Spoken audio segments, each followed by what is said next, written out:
All right, let's talk about a classic clinical puzzle, B12 versus folate deficiency.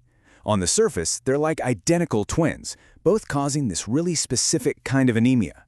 But, and this is a huge but, there is one critical, high-stakes difference that can lead to permanent neurologic damage if you miss it.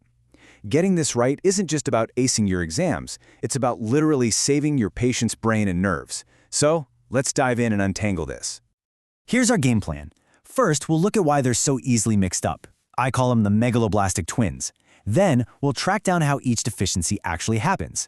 After that, we'll nail the single most important clinical clue to tell them apart, decode the lab tests that give you the final answer, and wrap up with treatment, plus a super important warning you absolutely cannot forget. Okay, Section 1, the megaloblastic twins. Before we can figure out how to separate them, we've got to understand what makes them look so darn similar in the first place. And that common ground is something called megaloblastic anemia. See, both B12 and folate are absolutely essential for making DNA properly. So when you're low on either one, cells that divide really fast, like the baby red blood cells in your bone marrow, can't mature the right way. Their insides, the cytoplasm, keeps growing, but the nucleus just can't keep up. And what you get are these classic, big, weirdly shaped immature cells. So here's the trap. When you get the first set of labs back, the picture looks identical for both.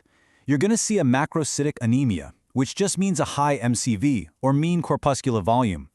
Then you look at the blood smear, and you see these classic board exam buzzwords, big, oval red cells called macroovelocytes, and these wild-looking, hypersegmented neutrophils.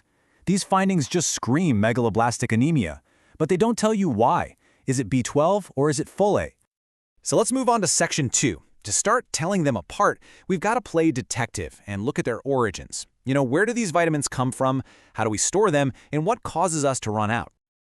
And this slide right here shows a huge difference.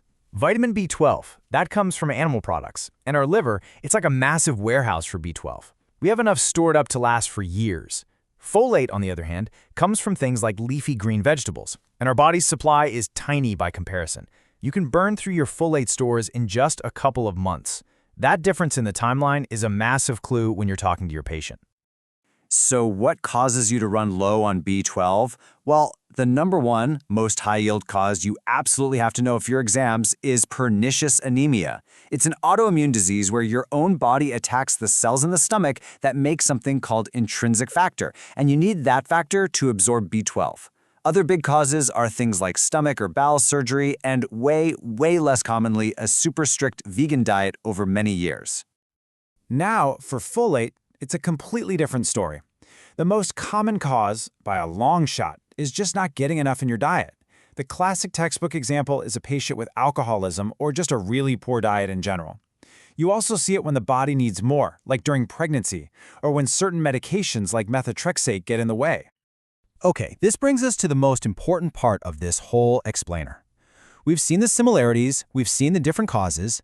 Now let's talk about the single biggest clinical clue that separates B12 from folate deficiency. And boom, here it is. This is the key. Look, both deficiencies can give you the typical anemia symptoms: fatigue, looking pale, and even a sore, beefy red tongue called glossitis. But only vitamin B12 deficiency messes with the nervous system. Why? Because B12 is also needed to keep the protective myelin sheath around our nerves healthy. So, if your patient with this type of anemia also complains about numbness, tingling, being off balance, or memory problems, you have to think B12. Folate deficiency does not cause neurologic problems, period. And listen to this, because it's a huge clinical pearl. The neurologic damage from a B12 deficiency can start even before the anemia ever shows up on a lab test. A patient can have a totally normal CBC, a normal blood count, but still be suffering from irreversible nerve damage. This is why you can't just rely on the labs. Your clinical suspicion is everything. All right, so you've got a strong clinical suspicion. Now let's see how the lab work can help you lock in that diagnosis for good. First, let's just hammer home these blood smear buzzwords one last time. When you see macroovelocytes and hypersegmented neutrophils, a little bell should go off in your head. It tells you the problem is megaloblastic, and you should immediately be asking, is this B12 or is it folate? And this slide shows you the tiebreaker tests. Yeah, you can check the vitamin levels directly, but sometimes they can be borderline. The real definitive test is methylmalonic acid, or MMA. See, both deficiencies will make another substance, homocysteine, go up, but only a B12 deficiency will cause MMA to be high. That's because B12 is a crucial helper for the enzyme that gets rid of MMA. So if you don't have B12, MMA just builds up. A high MMA is specific for B12 deficiency. That's your smoking gun. Finally, let's get to Section 5. We figured out what's wrong, so how do we fix it, and what is the single biggest mistake we need to avoid? For B12 deficiency, you're usually going to start with B12 shots to quickly build their levels back up, especially if they have any neuro symptoms. After that, they'll move to monthly shots or a daily high-dose pill for maintenance. And since the root cause is often a permanent absorption issue like pernicious anemia, treatment is usually for life. Treating a folate deficiency is way more straightforward. Usually, a simple daily pill of folic acid is all it takes to fix the problem. You just keep it up until the underlying cause, like that poor diet, gets sorted out. Okay, now I need you to pay very close attention to this. This is the critical warning. If you have a patient with megaloblastic anemia and you're not 100% sure of the cause, you never just give them folic acid by itself. Why? Because if the real problem is a B12 deficiency, a big dose of folate can actually make the anemia look better on paper. It'll start to fix the blood count, but it's just a mask. All the while, the B12 deficiency is still there, silently destroying the nervous system, and that damage can become permanent. So that's the bottom line. That's the ultimate takeaway. When you see a megaloblastic anemia, your job isn't just to make the numbers on the CBC look good. You have to stop and ask yourself this one question.